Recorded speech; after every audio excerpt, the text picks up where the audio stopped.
Welcome back on the AM show. We get into our big stories, and we start with a talk about the PURC, that tussle with the ECG after failing to publish a load management timetable and peddling falsehoods about the cause of the erratic power supply between the period January to March 2024, including other breaches. Now, the PURC has therefore handed a hefty fine of, get this, if you've not heard yet, 5.8 million Ghana cedis to be paid by the board members of the ECG, including the head of the ECG, Samuel Dubik Mahama. But what does this mean for the power sector in the wake of, well, the power crisis? We delve into this issue this morning. Joining us, for starters, we have Dr. Yusuf Suleiman. He's an energy strategist all the way in Oman, and he joins the conversation. But before we get to him, let me find out whether we have Kofi Ajay, Isaac Kofi Ajay, in-house data analyst. Kofi, can you hear me? Are you with me, Kofi Ajay? All right, so we'll try to get in Isaac Kofi Ajay. There's quite a lot he has to walk us through just to set the tone for the conversation in respect of where we are, how we got here, and what has been happening in between. We'll get into that conversation in terms of the PURC and its engagements with the ECG up until now, what has happened in between, and what we can expect moving forward on the back of the regulator, the PURC, taking these drastic measures. Kofi Ajay, are you with me? Okay. Yes, I'm with you, Ben. Great. It's really good to have you. You're looking spick and span this morning. Thank you for joining the conversation. Walk us through thank you. The road to getting here. How did we get here, and what has been happening between the PURC and the ECG? Just walk us through that. So first, per what the PURC put out yesterday, according to their analysis of data provided by the ECG has not only disobeyed PURC's orders, but they've also breached an IMF structural benchmark. And you have on your screens about 4 of the orders that ECG did not comply with. Most of them, or some of them, were partially complied with, and PURC did not take it lightly at all. They indicated last month that as a result of ECG's inability to comply with all the orders, they were going to place sanctions. And yesterday we saw the sanctions that have been placed. But how did this whole thing happen, and how did we get here as a country? In fact, I must say that, but for the IMF program, it would have been very, very difficult for us to get into data, like, having even to see ECG's monthly inflows or revenue, not to even talk about how much they are able to raise in a quarter. It was somewhat difficult even getting their annual, a bank statement and then also financial statement. But now we can have access to such data, and that's the importance of an IMF program. It brings transparency. So per what the PURC put out yesterday, according to them, ECG was supposed to comply with one order, which already the ECG has indicated to the PURC that they had 61 bank accounts, Ben. And the last time we checked, there are about 23 commercial banks in Ghana. So I cannot understand how ECG, well, it's possible anyway, but it's mind-boggling how ECG is able to have 61 bank accounts. What does that suggest? What does that suggest? That it has multiple accounts within certain banks? Absolutely. That's it, in fact, because you have 23 banks, commercial banks, and if you have 61 bank accounts, it means that there are certain banks that ECG has more than one account with. Now, there's a new structural benchmark that we have to meet as a country under the IMF program, and it's stated in the Article 4 review that by the end of, or somewhere between July and September 2023, ECG was supposed to consolidate all of these multiple accounts into a single account so that we can have a quarterly review of this account and perform analysis on them. But the deadline that is in the IMF program or in the Article 4 is end of February 2024, and we are in April, and according to what we are getting from the PURC, ECG has not complied with this, and this means that the IMF structural benchmark that is supposed to be met under the Article 4 review has not been able to, ECG has not complied. There's also one bit where ECG was supposed to pay, submit a load shedding timetable to the PURC, which they failed to do that. And we know the fine that has been placed, about 5.9 million Ghana cedis, placed not on ECG as a company, but on its board members. There were also, other fines, about 36,000 Ghana cedis as a result of ECG's. Hello, Isaac. Okay, I believe there are some challenges with the connection of Isaac Kofi Ajay, and we'll try to work that out and get him back. Do I hear you now, Kofi? Kofi, can you hear me? Okay, we'll try to work the connection of Isaac Kofi Ajay. He was walking us through the nitty-gritty, the details there. And interesting because, of course, and I was just going to pose the next question. It stands to reason that as the ECG has not been able to comply with this end, it's an Article 4 instrument or arrangement as far as the IMF is concerned. It's one of those requirements. So once we are not meeting the requirements on the back of what the ECG is doing, it creates problems generally, right? So that is one. And then the load shedding timetable that the ECG had been directed by the regulator, the PURC, to be delivering, it had not delivered on some counts. So Isaac was walking us through that first slide about the payment of tariff revenue as prescribed by the Cash Waterfall Mechanism Committee. That is also in the fray. He's already spoken about the first two, load shedding, and then the Article 4 arrangement, which the ECG had to comply with by end of February. We're in April.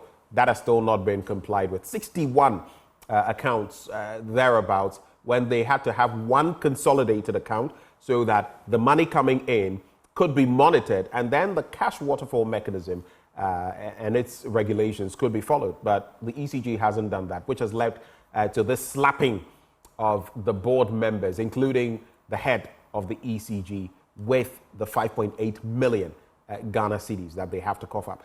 Do we have Kofi back? Okay, so I'll proceed from there. So you look at the orders and the remarks, you'd realize that the first one has to do with a payment of tariff revenue as prescribed by the Cash Waterfall Mechanism Committee. Kofi, can you hear me now? Yeah, I can hear you loud and clear. All right, let's go back. We lost you for about 30 seconds. So let's go back to the point you were making. Right, so I was talking about the fine that has been placed on board members of the ECG. Now, PURC was contemplating as to whether they should place this fine on ECG as a company. But when they analyzed ECG's revenue function, they realized if they place the fine of almost 6 million Ghana cedis, that would be a burden on ECG, because already they are struggling to meet the needed requirements under the cash waterfall mechanism. So they found it prudent to now place the fine of almost 6 million Ghana cedis on board members. So if you were a board member up until March 18, 2024, you are included in this function. You are supposed to be part of those who will be paying that 5.9 million Ghana cedis. Now, beyond the fines, there were other interesting findings on the cash waterfall mechanism, just like you were talking about. I mean, the PURC, based on their matrix, was expecting about 98% of ECG's collection. Now, if we do the math, it means PURC was expecting somewhere around 8.9 billion Ghana cedis from the ECG in terms of collection based on their sales or their declared sales. But they did some sort of analysis and they realized that it cannot be met, so 7 billion was a target. And out of this 7 billion, ECG was able to collect 4.9 billion out of it. So you could see the shortfall of some 2.1 billion Ghana cedis. Now, whenever there's a shortfall in the collection under the cash waterfall mechanism, the entity that must come in to, help to close the gap is the finance ministry. Now, if you read or peruse what the PURC put out somewhere March or February 2024, you realize that under the cash waterfall mechanism, the finance ministry has not been complying with its gap closing mandate since August 2023. They are supposed to pay some 200 million Ghana cedis to, the cash waterfall mechanism, and the finance ministry has not done that. So the problem goes beyond just ECG. There are other stakeholders that, PURC must also take a look at them, like Ghc5, for instance, and another player like the finance ministry under the cash waterfall mechanism, where they are supposed to do the top up. Now, yesterday we got an interesting the same finance ministry, in terms of the same finance ministry that supposedly allowed the ECG to use part of the money that should have been used in the cash waterfall mechanism to purchase fuel, right? Absolutely. According to ECG's MD, they actually anticipated that they were going to have issues with fuel supply, so they had to do some sort of pre-financing. They reached out to the finance ministry if they could go ahead. But the finance ministry said, oh yeah, you can go ahead, we'll reimburse you later. But according to the PURC, since March 2023, August 2023, the finance ministry has not done its part of the bargain under the cash waterfall mechanism. And you could sense that since that time, the finance ministry is supposed to give PURC some sort of, financial obligation that they've not done that. So the problem goes beyond just ECG. As Ghc5 is involved, the finance ministry must be dragged into this conversation because they play an important role in the cash waterfall mechanism. The whole thing has to do with money. And just like we've always been saying, why is ECG in this quagmire? It's because ECG does most of their production in dollars, but the revenue they collect is in cedis. And so when it reaches the time for them to pay their key stakeholders, you see forex losses. So the amount of money that ECG is supposed to pay actual debt, they end up using those monies to pay forex losses.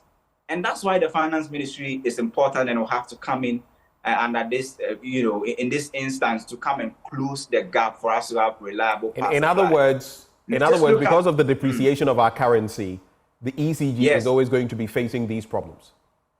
Absolutely. Absolutely. And if you look at the current strategy we are using to curb our energy generation, gap, I feel that we will have more of these problems going forward. Just this week, we've seen the president's, I don't know how they call it, but rebranding of the Ameri plant, which is also an IPP. All of these are providing thermal energy, which is about more than 65% of our reliable and dependable capacity at the moment. All of them depend on fuel. So if you keep adding, or if you keep, trying to go towards IPPs or thermal energy generation, and you are not really looking at the hydro, which is the Akosombo and Bui, then it tells you that going forward we'll have some of these problems because, one, you will need money to buy fuel, and this fuel is not sold in cedis, they are sold in dollars. You don't print dollars in Ghana. So anytime that we have problems with our currency, we'll have to cough up more cedis to be able to pay. For instance, in 2024, the Energy Commission estimates that we will need about $1.4 billion to buy fuel to feed our power plants in order to, generate power. And we know the current situation that we are in. We are currently in negotiation with some of our even creditors for us to get the needed financing assurance to get $360 million under the IMF program. Our reserves are dwindling. Currently, we are talking about 1.7 months of import cover. So we don't have the forest to do some of these things, but we keep adding up. And we are neglecting the hydro that was, formerly very reliable. We've not really added up. Bui is there, but Bui, if you read the PURC's, account on Bui, you will see the kind of situation Bui is in at the moment. Why are we having all of these problems when we can sort of, have a mix and not really depend on just thermal energy like we are going currently, because we will need a lot of dollars to power these plants. And these are questions to be asked. Even you may consider what could have come to the rescue as well, the Pualugu multi-purpose dam. If it were in place, it could have, helped bridge the gap. Anything else you'd like to add, Kofi, before we move on to our other guests? Or is that the summary for you so far? Well, the last thing probably will have to do with some sort of, happenings going on in the cash waterfall mechanism. It's a waterfall mechanism. So all the energy sector players must come here to drink. Drinking means they must fall on this mechanism to get their payment. Now, it looks as if ECG is treating some of the sector players with priority and others with some sort of disdain, because they are categorized into two, category A and B. Now, category A are the IPPs, who basically are providing thermal energy, about 65% of our capacity. Almost all of them relying on fuel, and that's where the problem is coming from. And ECG is spending majority or significant portions of whatever they generate to sort these IPPs. Now, when it comes to the category B, which has to do with the state-owned enterprises, most of them, some of the hydro companies like Akosombo and Bui, ECG has not really been forthcoming in terms of some of the payment they have to make to them. And if you look at the report we had yesterday from the PURC, about more than 446 million Ghana cedis has been deducted from ECG's revenue between the period and our review, and it's supposed to be paid to the category B power players. And since August 2023, ECG has not complied with it. So you ask yourself, why is ECG treating the category A IPPs or sector players with some sort of priority, and those that are state-owned enterprises are not being treated the way they are supposed to be treated? The only excuse they give is that when it comes to the category B, it is the finance ministry that's supposed to come in to do some of this financing. But they've also not been forthcoming since August 2023. And so the issue now goes beyond just ECG and Gridco. The finance ministry must come in to answer some of these questions, Ben. Isaac Kofi-Adjei, always breaking it down to bite-sized bits so that everyone can understand. We're very grateful. Thank you so much for joining the conversation. That is Isaac Kofi-Adjei. He is a data analyst, our own in-house statistician, if you like. But let me now bring in, from the other end of town, Dr. Yusuf Suleiman. He's an energy strategist all the way in Oman. Dr. Suleiman, good morning to you, sir. Yeah, good morning to you, Benjamin, and thank you for having me. Nice to see you again. Good to see you. And though I'm saying morning, I don't know, what time is it in Oman currently? Yeah, so we are 4 hours ahead. We are almost heading to midday. Okay. Yeah, so it's in the afternoon, almost in the afternoon. So, but that's fine. It's still morning. Yeah. Okay. This is no laughing matter, but let's start from how we got here. At least we see from August last year and the requirements and the finance ministry and their commitments and the ECG. Now, the ECG has done very well under Samuel Dubik Mahama in terms of fund collection, in terms of trying to get from people, especially those stealing power and all of that, ensuring that a lot of it comes into the pool. But where they have not fared so well is in dealing with a cash waterfall mechanism, and now, especially since the power outages started, putting out a load shedding timetable. But for you, how did we get here? Briefly on that. Yeah, so how did we get here? It's very interesting. I think we've talked about this a couple of times, why we are in this situation. Though if you look at the situation, almost everybody knew, or every pundit who monitors the sector knew that, we have generation shortfall. But generation shortfall is not directly coming from the generators, that they are not, they have the ability to generate, but they cannot generate. It's just that they don't have the push in terms of the financial wherewithal. So if you look at these three value chains that we have, they are so intricately linked, seamlessly, that then if there is an inherent inefficiency in one of them, the cascading impact on the others will die. And I always mention that ECG is the lifeline. ECG is the artery. If ECG is not able to generate the required revenue to be able to feed the other two, we're going to have problems. And that's what we have here. And I agree with you. I have on several platforms, commended the current leadership of ECG, especially the MD, for his proactiveness and some sort of, activism in his ability to be able to get a lot of money, from customers. And then the fact that they are also going cashless, that has been excellent. So I've commended them for that until this recent times, this development. And I always throw a caution to them that, look, all the gains that you are making, if these things that are coming up, if you don't have control or you don't just get yourself off them, it's going to negate all the beautiful things that you've gotten. And that's what is coming. Coming back to that issue. Why I'm saying that they may end up negating all the successes that they have chalked. Benjamin, I cannot, in my wildest imagination, apprehend or appreciate the inertia with respect to ECG forms. Why they cannot comply with this basic fundamental requirement, with almost everybody saying that these are the issues on board and they cannot comply. And I agree with your data analyst. In fact, he's also an expert. I really appreciate what he put out there. It has to go beyond. I always say it has to go beyond ECG, because ECG for me, as an entity independently, cannot say they will not do load management. They cannot do that. ECG is under somebody. So I always say that once we call for that, we have to go beyond ECG, and the backstop with the energy ministry. I have to make it very blunt. Because if today the energy minister categorically tells ECG that Ghanaians really require load management, do that, they cannot stop. They cannot stop. They cannot, they'll have to do that. And so if you look at all the fines and then whatever that PURC, has placed on ECG, they were all avoidable. Number one, the very main one, the cash water form mechanism, that one is not a fine. It is just a payment that was supposed to be done. The money has been declared collected. I mean, the leaders of the cash water form mechanism, they had a committee. They have a formula that they're supposed to distribute this money. Now, this formula is supposed to be adhered to.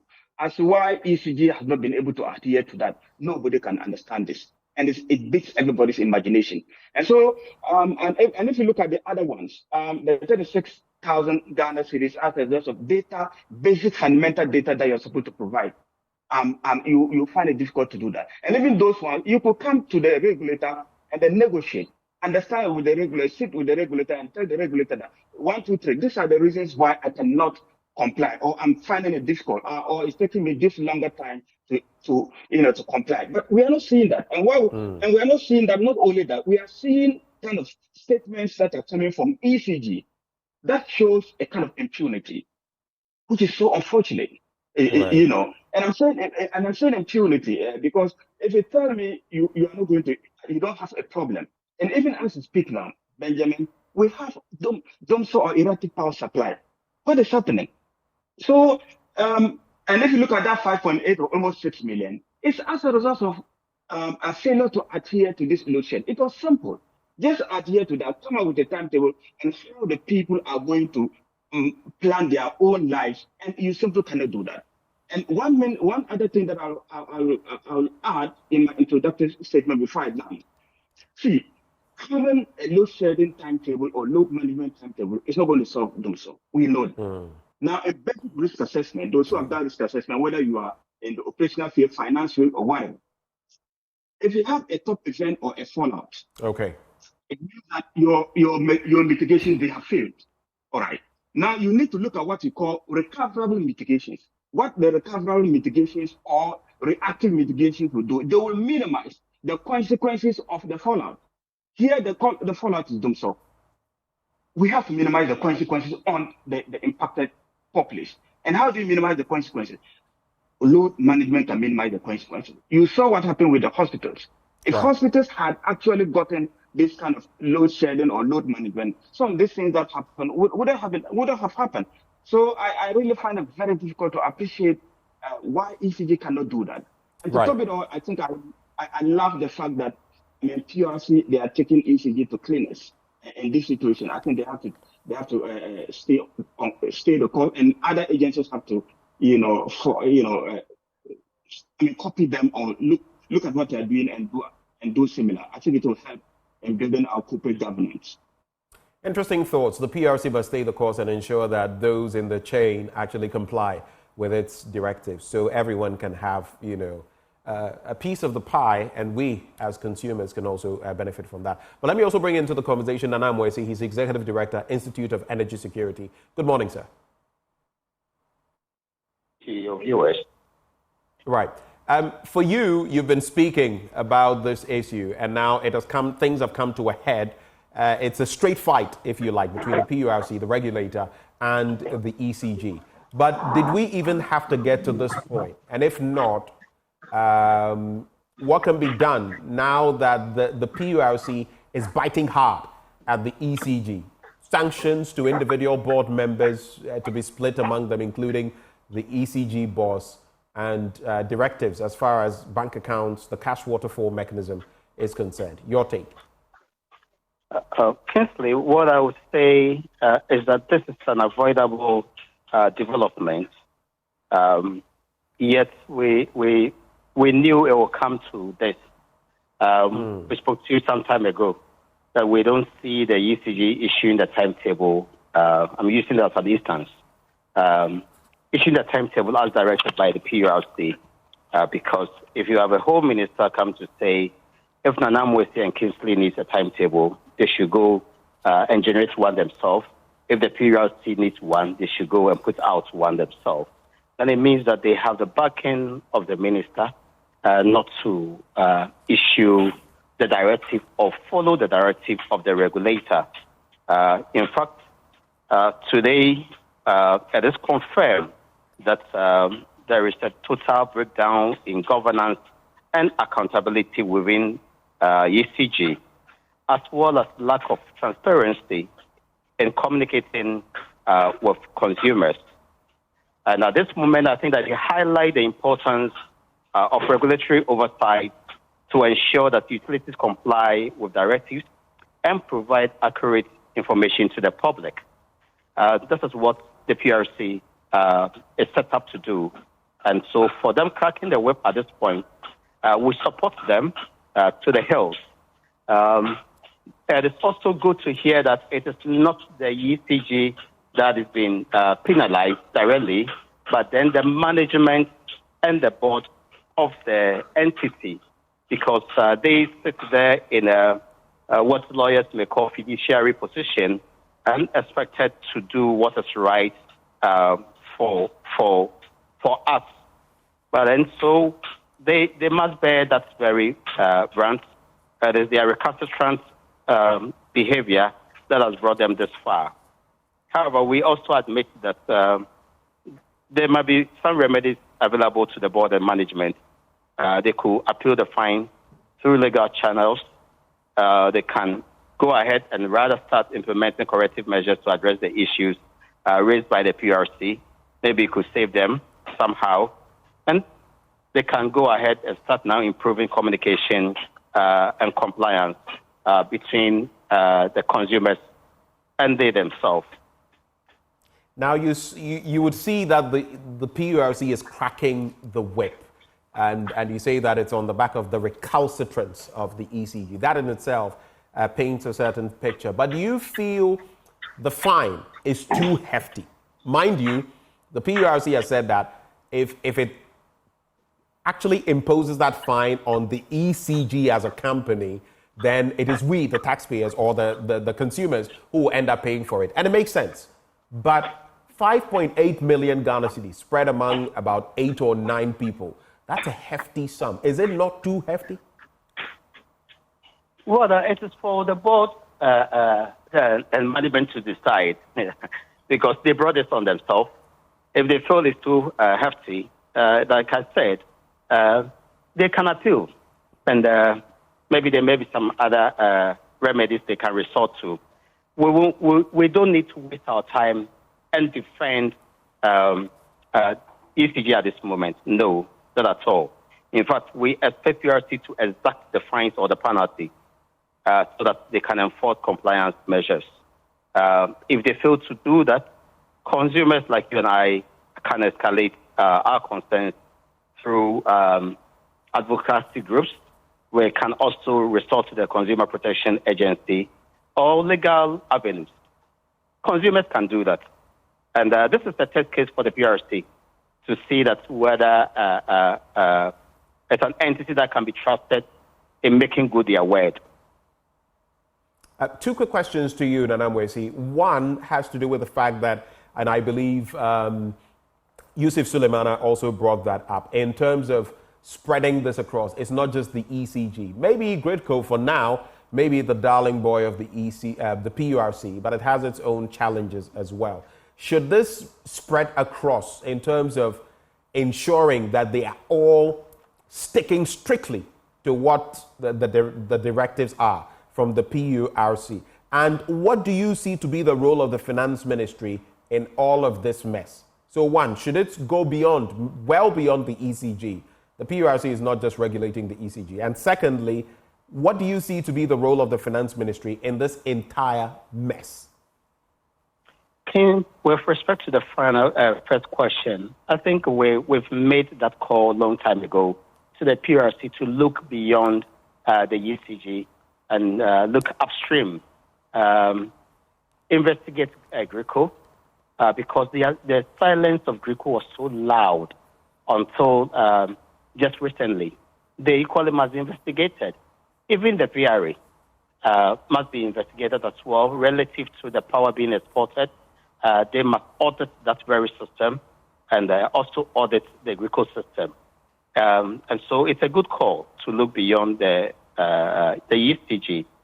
As to the role of the finance ministry, you remember, Ken, at a point when the PRC, was asking the ECG to account for the cash waterfall system payment for January and February, there was the mention of the Ministry of Finance in ECG's communique as to the fact that the finance ministry directed them to do some payments. If this is what we've got into, then it makes sense also for the finance ministry to speak to some of these issues. But then we also expect them to make an intervention, particularly with the acquisition of fuel for the power plant. ECG may not be in a position to have that money to cover about $48 million a month in buying fuel at this moment.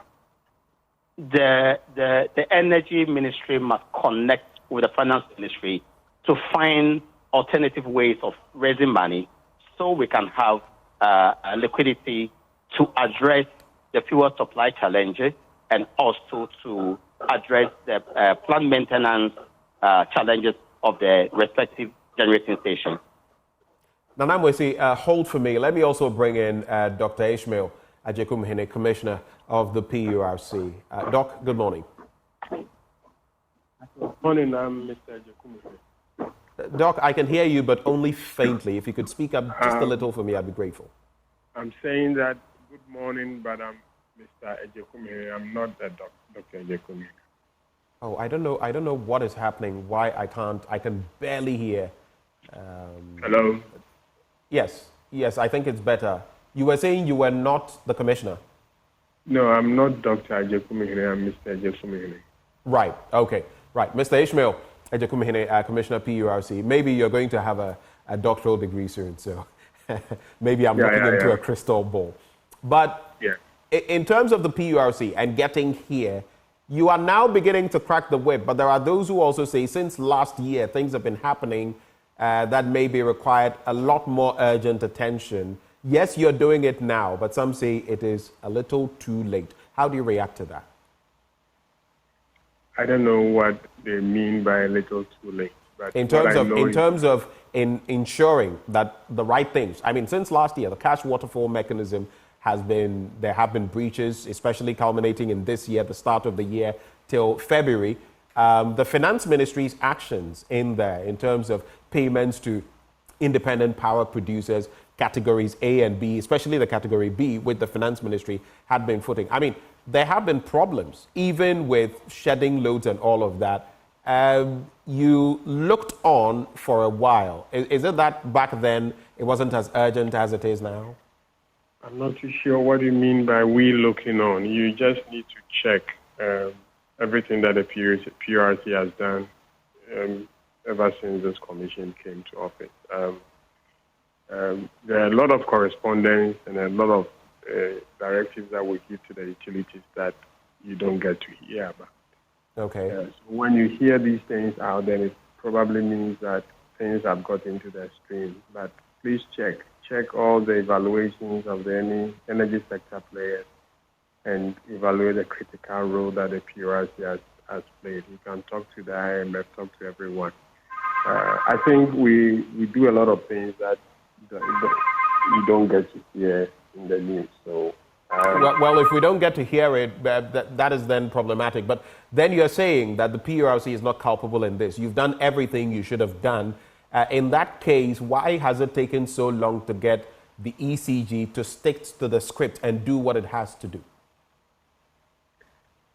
I'm not too sure we're talking here about any culpability, but the bottom line is that the PURC is a state-owned public utility. PURC doesn't have the powers to fire or sack anybody.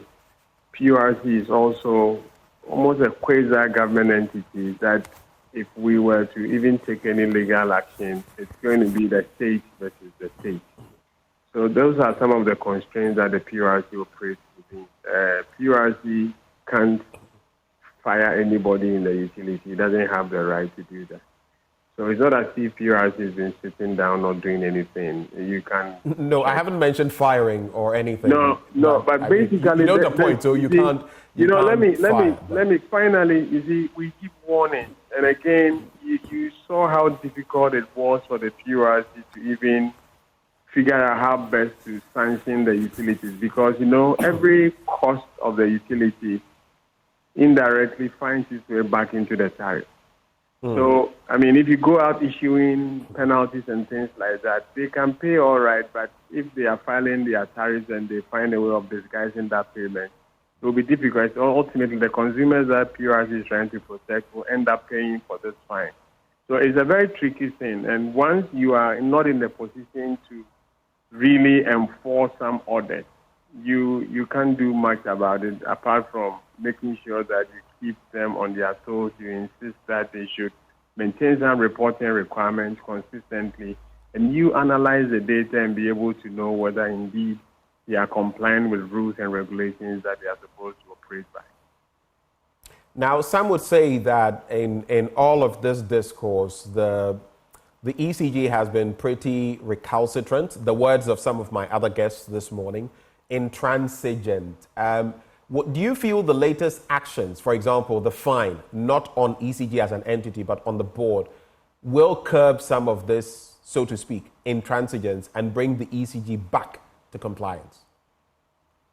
Okay, so I didn't use those words. So if that's what your panelists are saying, I'm not commenting on whether they've been intransigent or unruly. What we are hoping, and we believe that once this is an order based on law, we are expecting that the utility or ECG would comply. If they don't, I believe the legal department will advise the commission appropriately. But at least some signal has been sent that you need to do what the law actually requires you to do. If you don't do that, the regulator would fall on whatever tools it has within its arsenal to ensure that you do the right thing.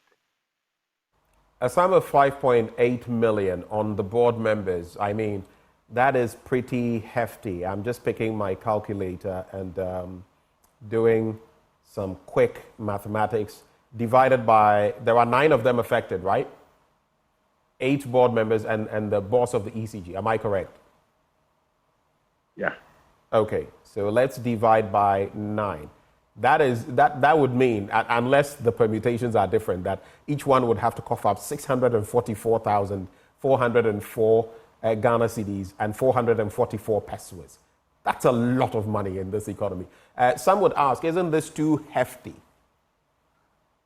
Okay, so if you read the order that the commission issued, the basis of the computations are all in there. So it wasn't like off the cuff. So whether or not the quantum and the magnitude will lead them to react and respond to the order. If they feel that the money is too much and they wouldn't be able to pay, I believe we are waiting for their response and basis for which they say they wouldn't be able to pay. Mind you, if you read the order closely, the money is not even coming directly to PURC. There is a fund that has been created to help manage with the procurement of fuel. That's where the PURC is asking the fines to be paid into. And that fund, PURC is not even a signatory. that account. So the order has been issued. They have some time to respond to it. Let's see how it pans out. We have given the order and we expect compliance. So let's see how it goes. But in the middle of all this is a sticking point. That sticking point is the finance ministry. Because when it comes to, for example, the Cash Waterfall Mechanism Committee and fulfilling the requirements that the ECG was simply supposed to fulfill, have a consolidated account, we can monitor what is coming in and make the necessary disbursements. Category E power producers are getting pretty much of a fair share. But for the Category B, contributors, not much is going there. And some people are wondering why that is. But we've also been told that the finance ministry has been standing in the gap as far as the Category B players are concerned. But since August last year, it's been problematic. What is the approach of the PURC in resolving that? Unfortunately, we don't have control over what happens at the Ministry of Finance. And the Ministry of Finance only comes in because the sector itself is not able to recover the full cost of doing business. And the real problem is ECG's collecting. You see, if ECG is able to, the PURC, when they give a tariff, the regulatory benchmark for collection is 98% of all its electricity billed and sold. Okay, if you do anything below that, it means there will be revenue shortfall. We are talking about money for fuel.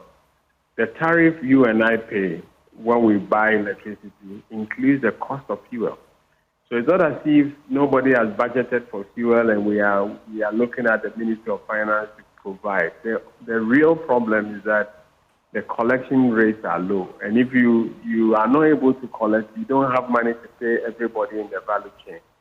So the Ministry of Finance was only playing a stopgap measure, saying that because the sector is not able to raise all the revenues it needs to operate, you come in to plug in the gap. And that's the role that the Ministry of Finance is playing. And when the revised cash waterfall mechanism was developed, all that it said was that, okay, account to every money that you've collected. Let's see how we distribute the money fairly. Any shortfall, according to the ESRP, the Energy Sector Recovery Program, the Ministry of Finance was going to find the money to fill the gap.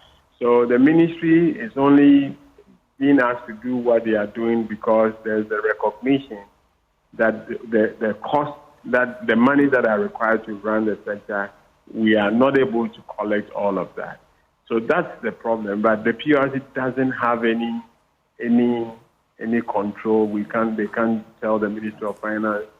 And the Ministry of Finance knows the shortfalls are supposed to be made known to the Ministry of Finance, and they are supposed to find the money to pay. And sometimes when they pay the money, we don't even have records of the payment from the Ministry of Finance. So I don't think the PURC can do much, except that the Ministry of Finance itself is also required to do that under the Energy Sector Recovery Program, which is what the IMF is holding the country very closely to, that they should make sure that they do everything that has been said in the Energy Sector Recovery Program. But it's beyond PURC. PURC can't do anything to compel the Ministry of Finance to find the money to pay the shortfall. No, I totally appreciate that. I was just wondering how you could possibly deal with the situation, especially when the ECG is, it deals in dollars in terms of procurements and others, but then it is paid by ordinary Ghanaians in cedis, and then you would always have depreciation and. So let me correct another. I don't know, who am I talking to, please? This is Benjamin Akakwa. Okay. Ben. Okay. So Benjamin, you see, that's another thing that I believe the communication department of the PURC will have to explain this for everybody to understand. When we do quarterly adjustments, we are just basically adjusting for two things.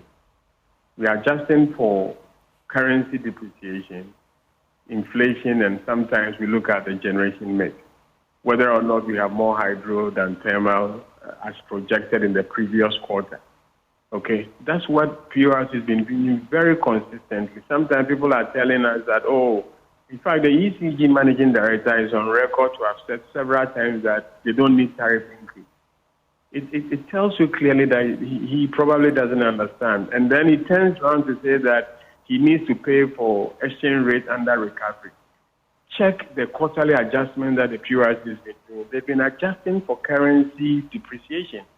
So that if we were to collect all the money, sometimes if the tariffs are dropped, it is not because the PURC is oblivious of the currency, but it's possible that we have more hydro coming into the regulated market, in which case if more hydro than thermal is going to be delivered within that quarter, then it compensates for some of these shortfalls. Right. So yes, we are fully aware that we pay in pesos, but that's the whole essence of the quarterly adjustment that the PURC does. Okay.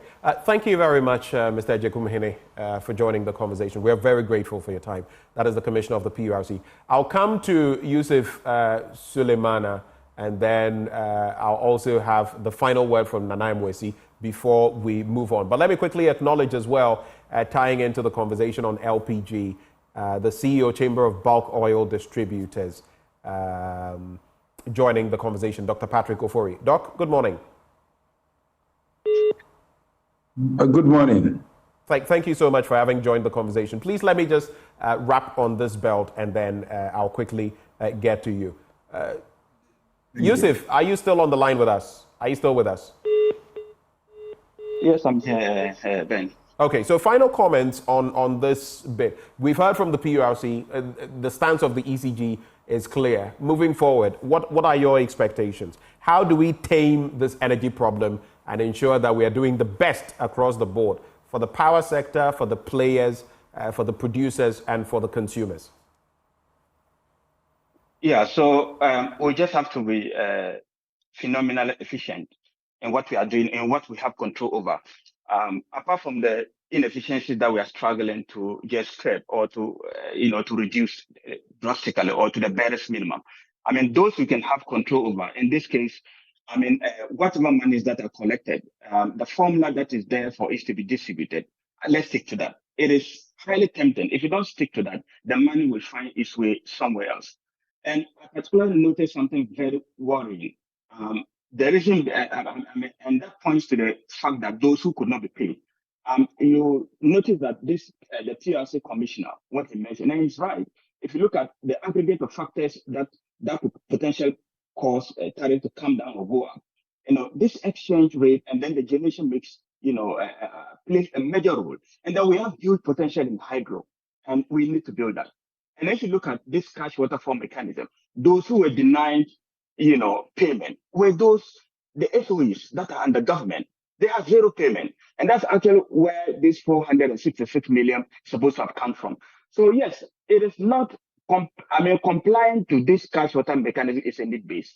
It is something that we can't do anything about. It's something that we can't play around. If we play around, we do that to the detriment of our own power stability. And then lastly, what I would mention is that I think with PURC and then the way they have been able to activate a lot of regulatory requirements, to take another government parastatals on in this regard, I just find that highly commendable. And if all our SOEs or those who have this oversight responsibility with agencies beneath them, they are also to reactivate. And I can tell you, Ben, we do have them. We have a lot of allies that can take that regulatory agencies can reactivate.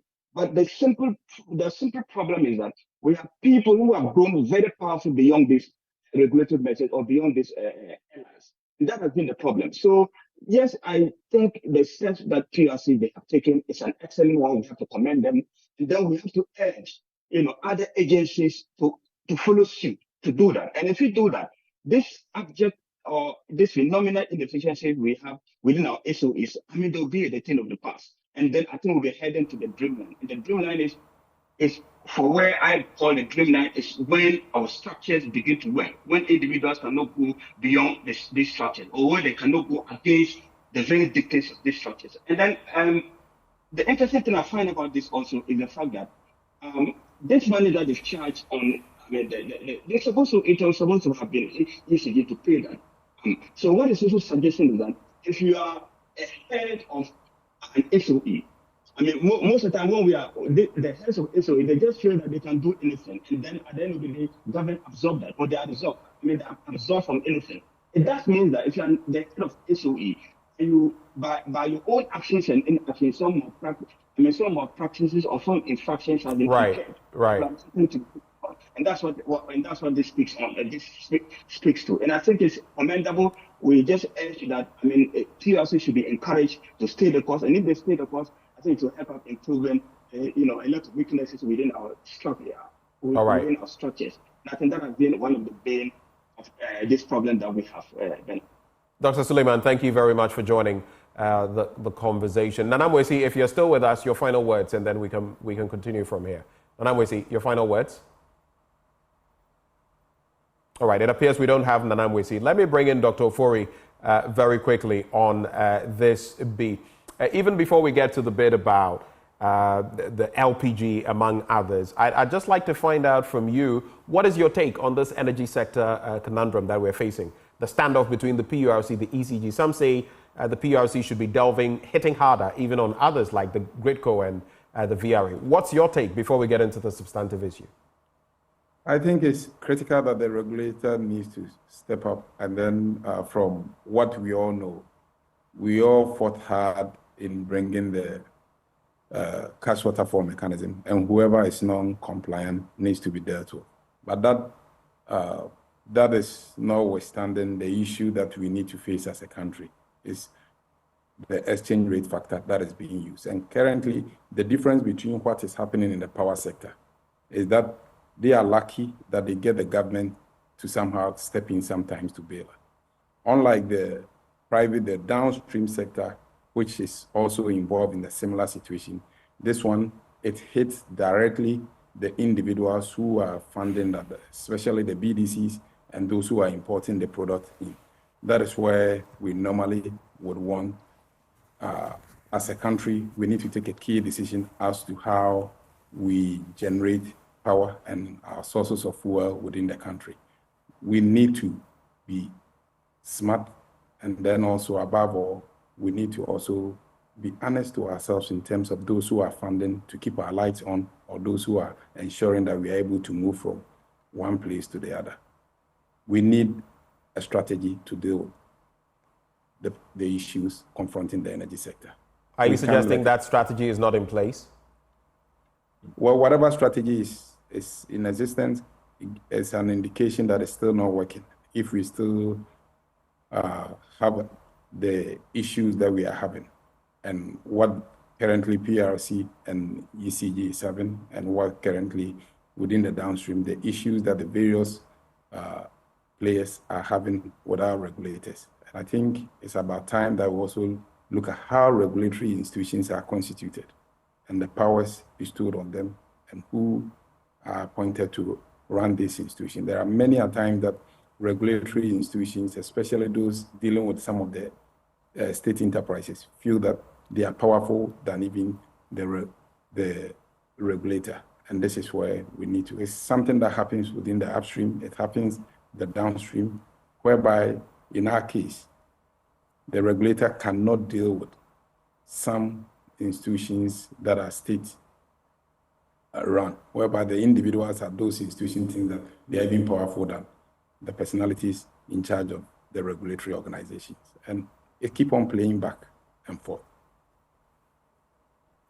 Anyway, so from there, I mean, interesting take. We also know that LPG workers, that association and the OMCs have rejected an $80 levy imposed by the MPA. They've described it as insensitive and a disincentive to doing a business and to the household use of LPG.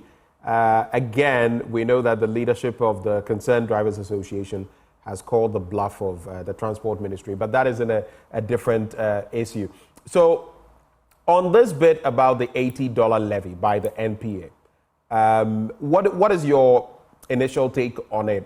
$80 imposed by the NPA. The NPA has cited the circumstances leading to this, but the LPG Workers Association is saying it's simply unbearable. It is a disincentive, basically, for doing business. What is your take on this matter? I think The regulator needs to engage further with the players down there. I've seen a letter written by the LPG Marketing Association. They may have a case in how they want to deal with the issue regarding the regulator. There are also other aspects that some of our members who have also made a similar investment in there, that they were somehow compelled by the regulator to make that investment, also feel that they need to be compensated. So you look at those who are into the cylinder recirculation and have been asked to invest in that sector. The regulator needs to find a way of compensating them. How do we do that? And I still think we need to judge a bit more to see how. When you look at what they are trying to say, yes, you check if we really, as a country, want to sign up to the various COP to promote LPG or greener energy or green fuels, then as a country, we need to look at the taxes that are on LPG. Do we continue to subsidize a product like premix at the expense of LPG? And this is where we need maybe cabinet and the whole energy sector to review that, because we really will send a delegation to COP26 and all these fine things and sign up that we are really for the energy transition. And yet, between a cleaner energy and then we subsidize a dirty fuel and rather tax a cleaner energy, is something that brings some level of inconsistency in terms of our policy on energy transition and our hurriedness in signing up to all these accords. Let's talk about, and yes, LPG, the derivative of petroleum and all of that, but oil prices across the world are going higher and higher. Yes, we produce some, but in the end, because of the quantum of what we bring in, it doesn't add much to the kitty. Then we also have what is happening now, the tensions in the Middle East, Israel, Iran, and everything in there, which is also spiking the prices of fuel one more time. How concerned are you in respect of this? Because then it also impacts even transportation and all that. But from the bottom, as far as your outfit is concerned, why is this so problematic? It's problematic in the sense that one, we normally would want to believe that as a country we produce oil. But unfortunately, all our barrels have been seeded into the various agreements, whereby even the ones that we have, our stake in them is not that significant to be able to change the dynamics. And many a times we allow ourselves to be tickled and think that we are a dominant player within this international global market. We are not. We were promised that Ghc5.8m was going to help reduce prices of petroleum products. And we keep on reminding them that these are international commodities that you know what you are buying, be it at Platts or at whatever platform that you are sourcing your product from. And it is not determined by a country like Ghana. And you check even our demand profile compared to our neighbors like Nigeria and others. There are others who demand more or use more fuels than even we do. So we are just price takers. Whatever is out there is what we are able to purchase. Another thing that is also affecting us is our ability to manage our currency. Our currency has not been that stable.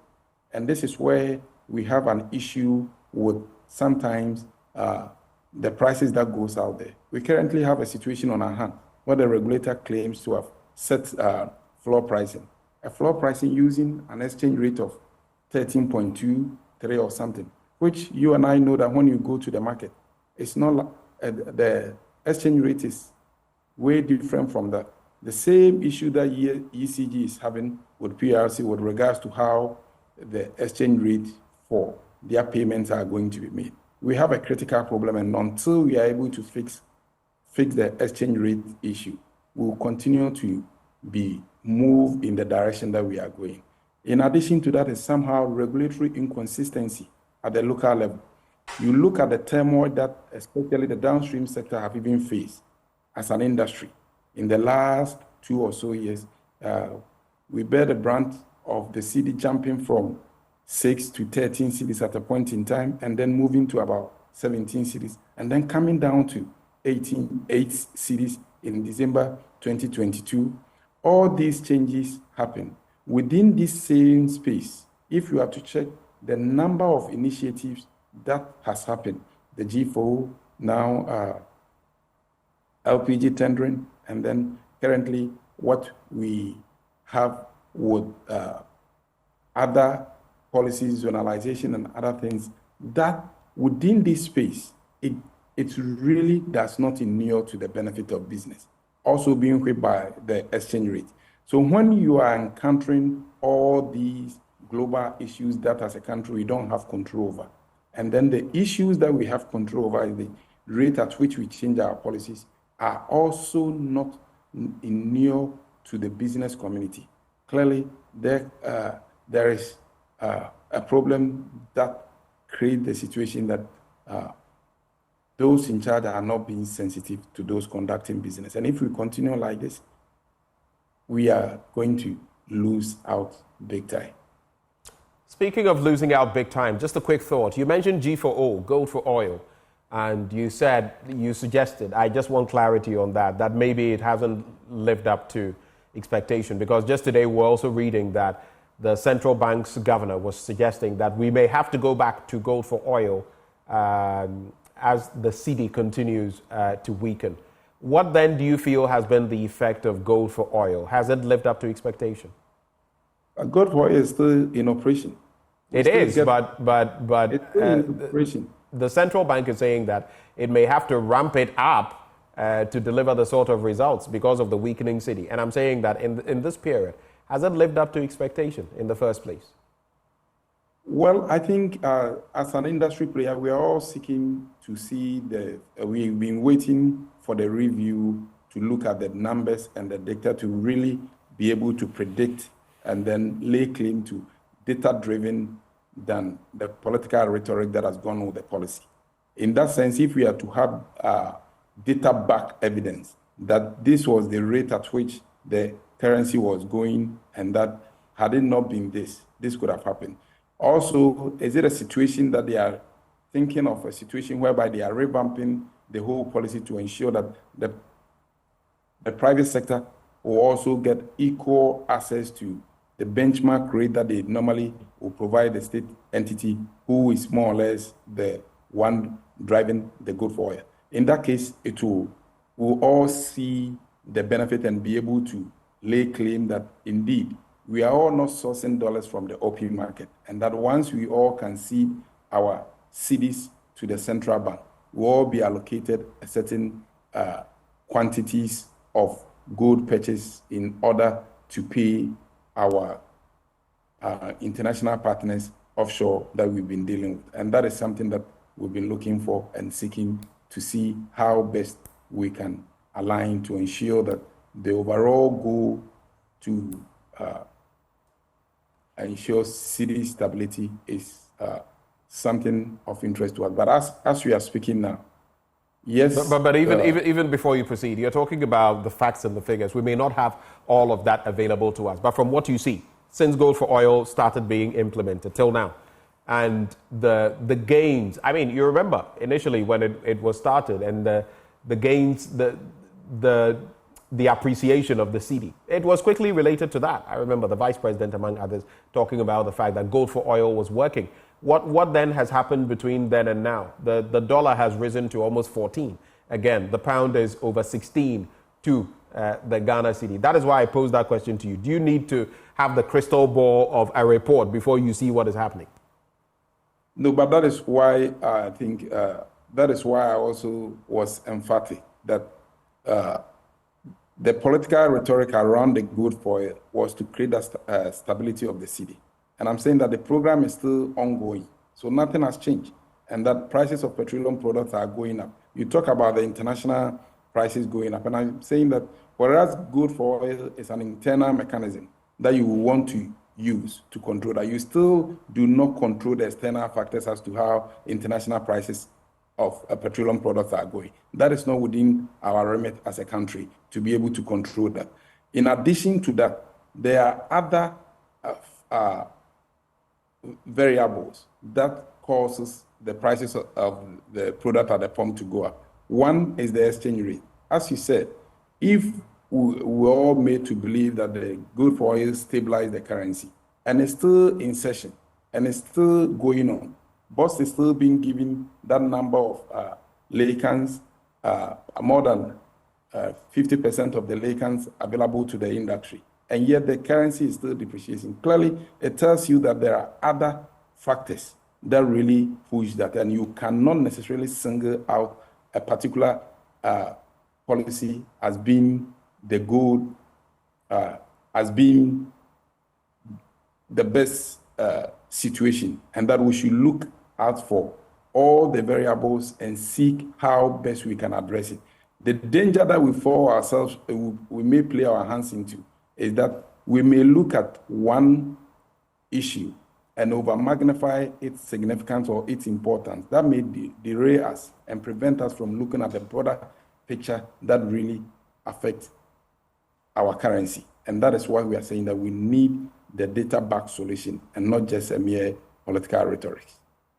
For you, as the Chamber of Bulk Oil Distributors, what pricing challenges have you faced within this window in terms of procuring the petroleum needed for your business? What challenges have you faced in terms of pricing? Well, the issue that we have currently is the indication that I gave you about what the regulator has come up with the floor pricing mechanism. You can't say that in pricing of petroleum products, a cost element like premiums, which is supposed to be part of your computation, is not. We are not necessarily pushing for anything, but at least the regulator have access to all the data of how the products are landed. And we were expecting that at least they could have used something in the form of a weighted average of the premiums that the product were landed in, trying to give an indicative figure as to how the market is supposed to look like. In that case, you are looking at all the cost component associated with it.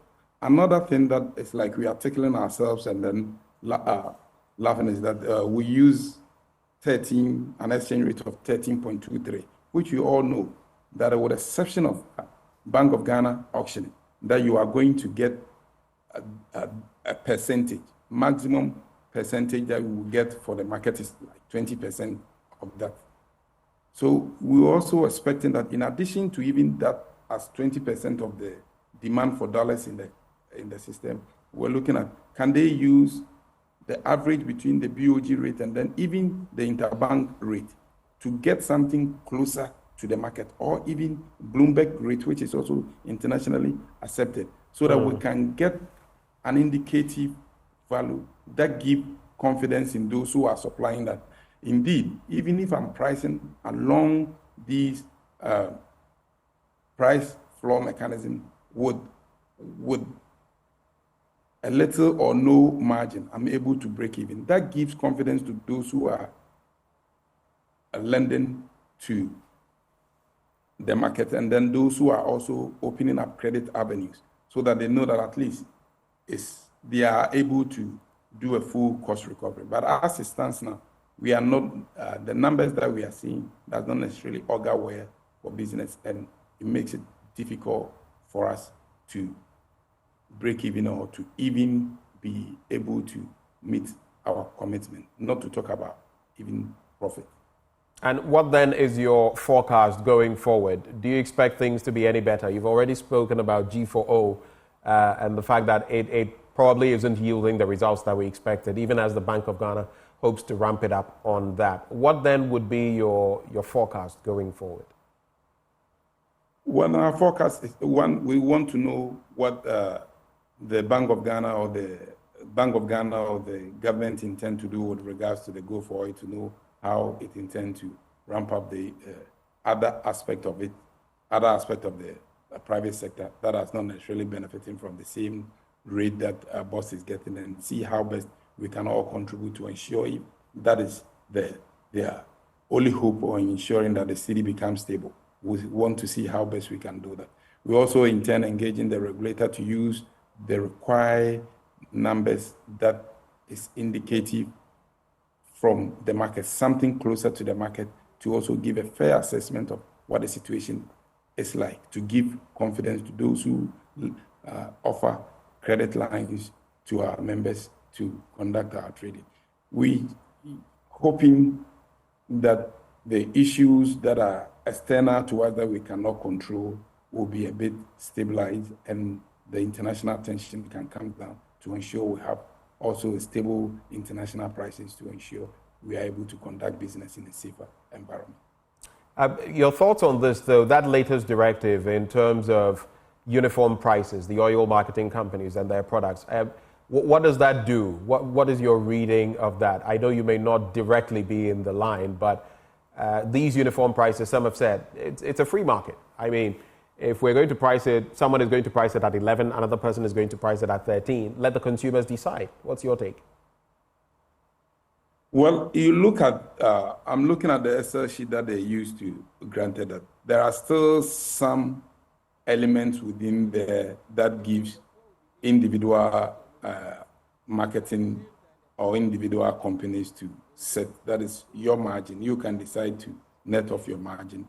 It still offers some room for individuals to decide. So it's not that really controlled, but that is why I'm saying that the formula that provide the basis for it should be realistic and should be close to the market, so that even if the individuals want to play around with their numbers and then they want to be rewarded for their negotiation skills, they should have that room to do that. But currently, as it stands, it does not necessarily represent how the market is.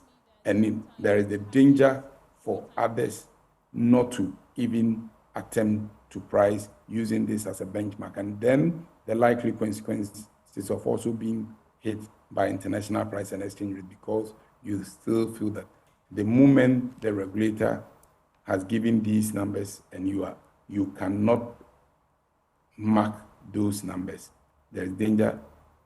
There is that danger that you have to wait and see how you price in the coming window, and that you also continue to expose yourself to the international and exchange rate, which you hardly can have control over. Any final thoughts on this matter as we cap off the conversation? Any parting shots for us? I think the government and the regulatory institutions needs to be fair to business operators, and then listen more than what they are, some of the things that we are doing. We know they intend implementing a lot of policies, but they should also look at the context in which we are in, the global perspective, and how businesses have performed over the years before they come up with it. You look at the charges from all the levies, from Ghana Standard Authority levies and everything, and then property rates for terminals, and all these variables that affect our businesses have been increased, some by 400%. And I don't think it's really fair and creates the best enabling environment for private sector. Doc, thank you so much for joining the conversation. That is Dr. Patrick Ofori, CEO, Chamber of Bulk Oil Distributors. He joined the conversation. Now, when we return from the break, we're also going to be contemplating that situation to do with the Concerned Drivers Association. They are calling the bluff of the transport ministry, and also even passengers. They are saying, listen, we can't continue taking the hit.